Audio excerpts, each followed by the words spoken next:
अस्सलाम वालेकुम नाजरीन, आप देख रहे हैं JN न्यूज़ और मैं हूं आपकी होस्ट रुबीना चौधरी। सबसे पहले नजर डालते हैं आज की अहम खबरों पर। खबर शामिल करते हैं शेखुपुरा से ब्यूरो चीफ हनीफ तबस्सुम की रिपोर्ट के मुताबिक जिला कौंसिल हॉल में green global international school campus के तारुफी सेशन का इनेकाद किया गया, जिसमें मुख्तलिफ शोबाह ज़िंदगी से ताल्लुक़ रखने वाली अहम सियासी, समाजी, तालीमी और सहाफ़ती शख्सियात ने शिरकत की। तकरीब का एहतमाम मौलाना सनाउल्लाह भट्टी और CEO एहसानुल्लाह भट्टी की खसूसी दावत पर किया गया। तकरीब के मेहमान खसूसी में रुकन कौमी assembly Khurram Shahzad Virk, member Punjab bar council Umar Hayat Bhatti, सदर शेखुपुरा बार शहबाज विर्क, मुस्लिम लीग नून के रहनुमा चौधरी शहबाज शीना, मुस्लिम लीग नून के सीनियर रहनुमा सैयद सज्जाद हुसैन शाह, सदर प्रेस क्लब शेखुपुरा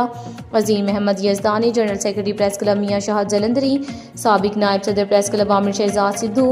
सिटी सदर PTI शेखुपुरा मियाँ अफजाल हैदर, साबिक जनरल सेक्रेटरी शम्स हसन भट्टी, सदर सुन्नी उलमा कौंसिल शेखुपुरा हाफिज इशफाक गुजर, जमात इस्लामी के रहनुमा हाफिज इरफान इसहाक गुजर, सदर Gulf Minhajul Quran Mian Murtaza, professor doctor Abdul Rahim Ashraf, principal government college Sheikhupura professor Malik Bhatti और प्रोफेसर साकब एहसान, सीनियर सहाफ़ी राना मोहम्मद अकरम, काशिफ बेग, अदील गुज्जर, जफर इकबाल, सलहरिया, राना इमरान अमीन, राना इम्तियाज़, राना इस्तार खान, हाफिज आसफ मुगल समेत दीगर शख्सियात ने शिरकत की।